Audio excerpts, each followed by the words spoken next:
Hey everybody, this is Amanda from Amanda's Budgets. I am here to talk about the nitty-gritty of my next paycheck's budget breakdown, what needs to be paid, when does it have to be paid. We're going to go over our monthly budget one more time to get our budget by paycheck.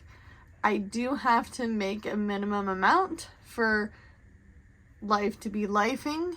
However, if you are new to my channel, welcome. My name is Amanda. I am 34 years old. I live in Oregon and I'm on all cash budgeter. I do cash stuffing, sinking funds, savings challenges, all on a low income. If that's something you're interested in, please hit that like and subscribe button. If you are a returning subscriber, then you know that things are real over here. I try to be as transparent as possible with you guys. I really try to gear my channel towards some positive budgeting for low income people, but we also keep it real. We keep it as real can get, because I don't live in a world where I make a lot of money and my husband makes a lot of money and we have thousands of dollars to cash stuff into wallets or put into savings challenges. We're just living the real of the real over here. So we have our monthly budget here, and things might change in this budget. This is a new year. This is a new house for us. There's always an adjustment period. When you've moved and everything is crazy and out of control, that first month of budgeting is a pain in the rear, right? So we have our budget listed out here by category. I do like this particular setup a little bit better. However, I have seen some other budgeting channels use different setups. I was asked by somebody again recently if I have watched so-and-so budgets. I'm sorry guys, I'm not going to compare my budgeting style, my overall paychecks to anybody else. Okay? The person that they were relating to give me some advice gets for one, steady income. Two, they get paid salary, so they know what they're getting paid every 2 weeks or monthly. I do not. My hours fluctuate. I work in fast food. Right now is not the time. January, February are the slowest months for food service, for grocery, for all the things, because holidays just ended. That is the one thing I dislike about the end of the year, is that we have Halloween, then kicks off Thanksgiving, then we have Christmas, and then we have the New Year. 4 holidays. 4 holidays. Boom, boom, boom. All in a row. So it makes it really hard. My husband is currently looking for a job, but it's been really hard out there. We moved to a smaller town. I knew that I could get back into the fast food game like that because I've been doing it for 17 years. My husband, he has more of a retail background. He has worked food service, but he's mostly been like for the company we worked for before. He was a delivery driver. And right now we have minimal businesses that are hiring, and he's trying. He's actually been having a lot of anxiety not working. So if you're in that position, please give yourself a little bit of grace, because grace goes a long way when you are on a low income and life is lifing and all the things. So here's the facts. So we have to break down this budget. Okay, there are things that don't change. which are my fixed expenses. That is going to be my space rent, and that is going to be my car payment. Those never change, ever. At this point, I'm excited because I can't believe that's $550 and not $1,480, which would have been my rent from my previous place. I don't even know how this is possible, but I overheard from a neighbor that is a really good friend of mine that they're going to be posting that unit for $1,700 plus a month. So that means you have to make 3 times that rent. You have to have the security deposit, your pet deposit if you have pets, and you have to have your first and last month's rent. That's a lot of money to move. I know I paid a lot of money to move in my realm of the world, but holy cow. And you have to make three times the rent. 3 times, with my credit calculator, 1,700 times 3. Whew. I know some of you guys make that, but if you're a family of maybe a single parent, or, you know, one parent doesn't work, maybe the other parent does, maybe you're both low-income workers. I know at some of the wages I've seen out there, $13.75 can't cut that. So we have our stuff out here. I am going to highlight, if I can find a highlighter.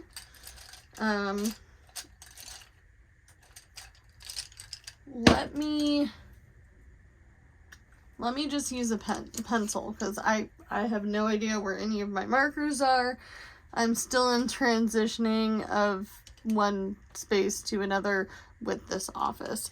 So, you know what? I'm just going to use a pen. A pen of some sort. Do I have a pen? Okay. So, this bill here, the internet, has already been paid. We had to pay that bill fairly quickly because they bill us 2 months in advance.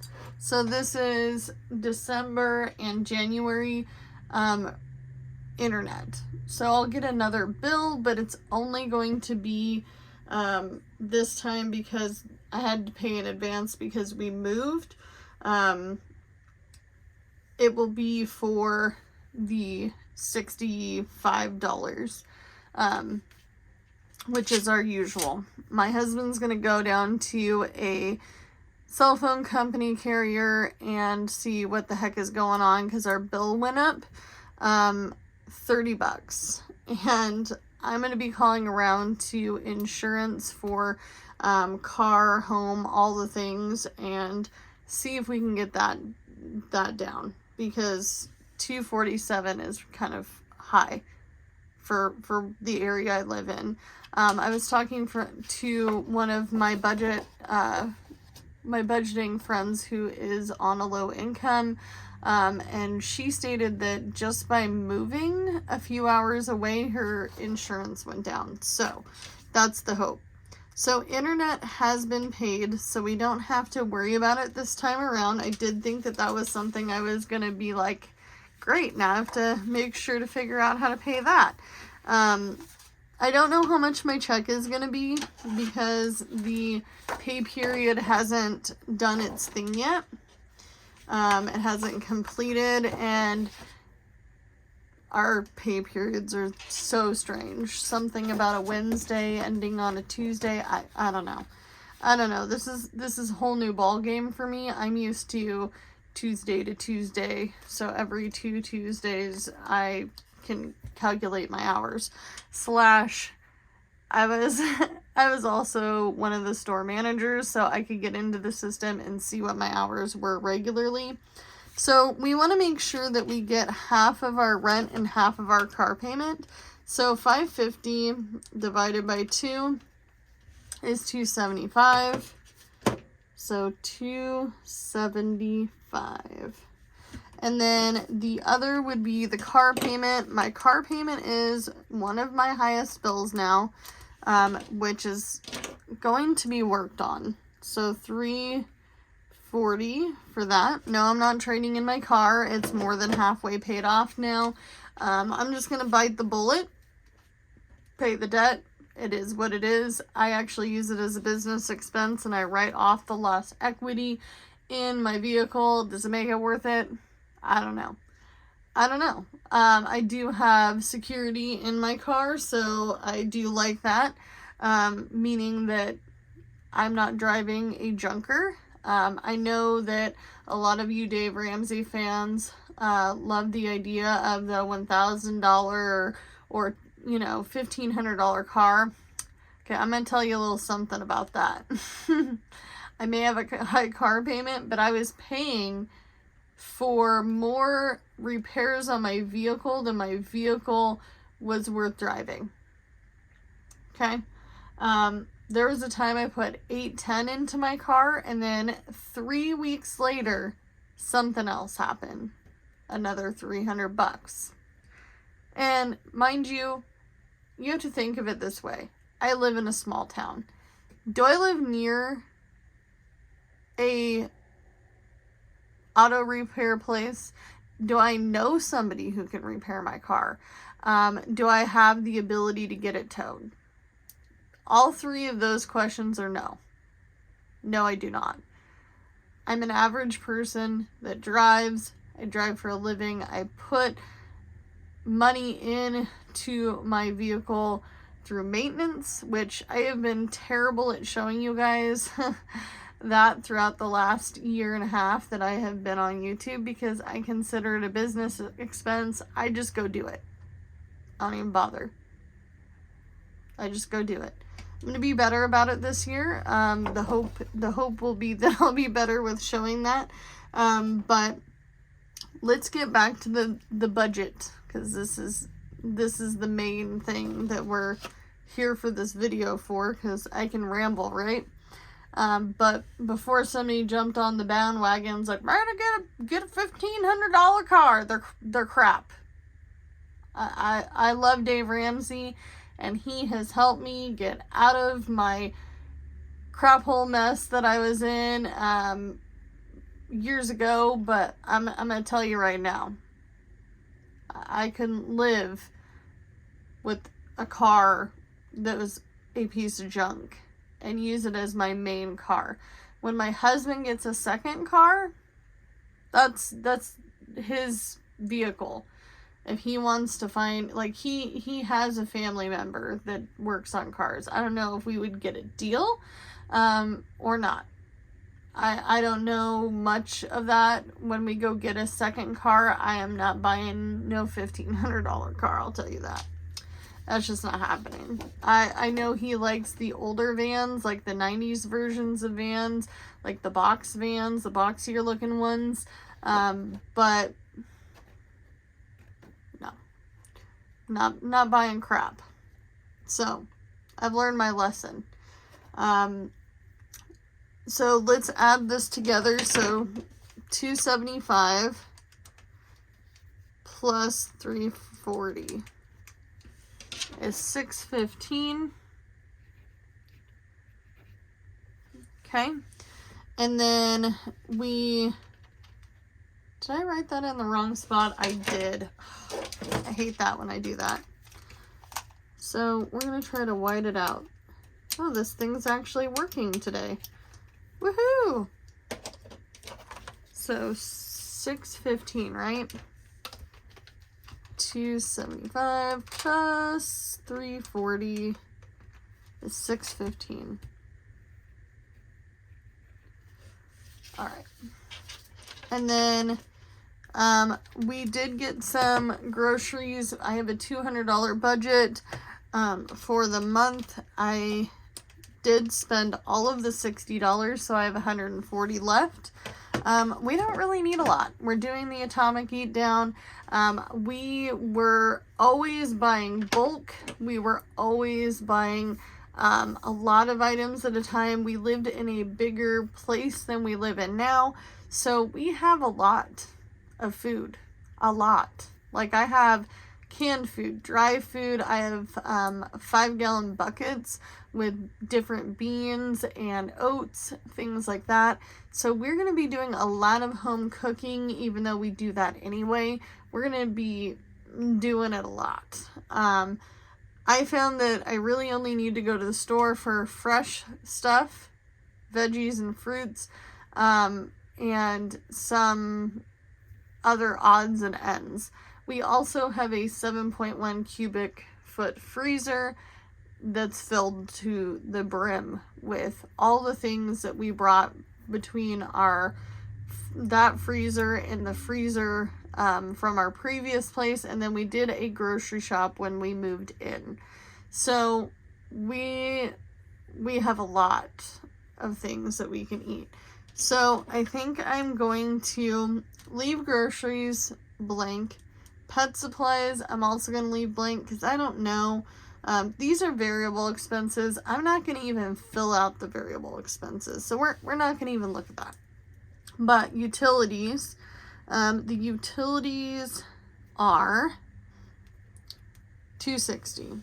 So we need $260 for utilities. Car insurance needs to be paid as well. You know what? I think I'm actually going to wipe this out.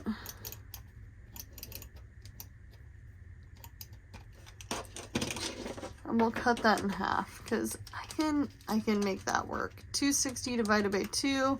Whoa. 260 divided by 2. Why is it doing that? 260 divided by 2. There we go. So 130 for utilities. So 130. And then car insurance we need to pay in full, which is $247. Phones we need $130. Internet has been paid. Yay!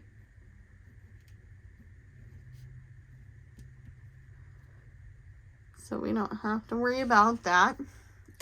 So let's add that up. So 130 plus 247 plus, I keep hitting this with my nails. I am not getting these really long nails. I actually didn't want them this long.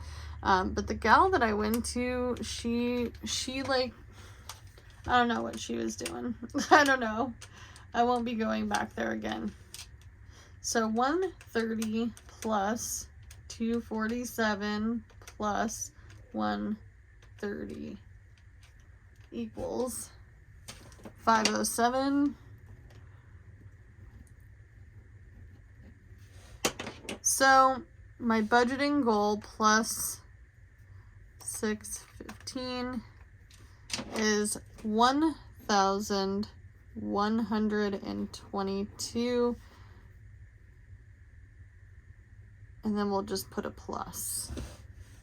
So altogether, that's what I need. $1,122 to really get this stuff worked on. There are other expenses in here like credit cards and personal. That stuff can wait until the end of the month. I did go through and I revamped my billing cycles for things because I can do that with most of my credit cards now. All but one, but it's due on the 27th or 28th. I don't know. I think it's the 28th. But anyway, so if you have to call companies, adjust your bills and be like, hey, this is actually when I'm getting paid now. I know when I worked a job where I got paid the 5th and the 20th, I was able to put my car payment at the end of the month, which I just kept it that way. This month, my car is due on the 30th. So that means that I have the whole month to come up with my car payment. So when it comes to my bigger bills, I make sure and do that. My space rent has already been paid for the month of January. I know I did get a newbie who asked me that question, so this would be for next month. So by the check on the 30th, I should be able to pay my car and my space rent for next month. But I feel like this isn't bad. This is not bad. If there was 2 of us working, then I wouldn't be stressed out. I'm not really stressed out, but I am still concerned because, like I said, I don't know how these pay periods have been working. I get mixed messages from one person and the other. When the district manager comes, I'm going to sit down and talk to them. But 11/22 is really not bad for a paycheck. I am going to have to try to add some of these other ones in here if I can. So I might have to white this number out for the non-fixed bills. If I can pay some of my credit cards, if I can pay part of that personal bill previous to the end of the month, I'm going to get it done. So you do what you can with what you got, and that's all you have to work with. I'll see you guys in the next one.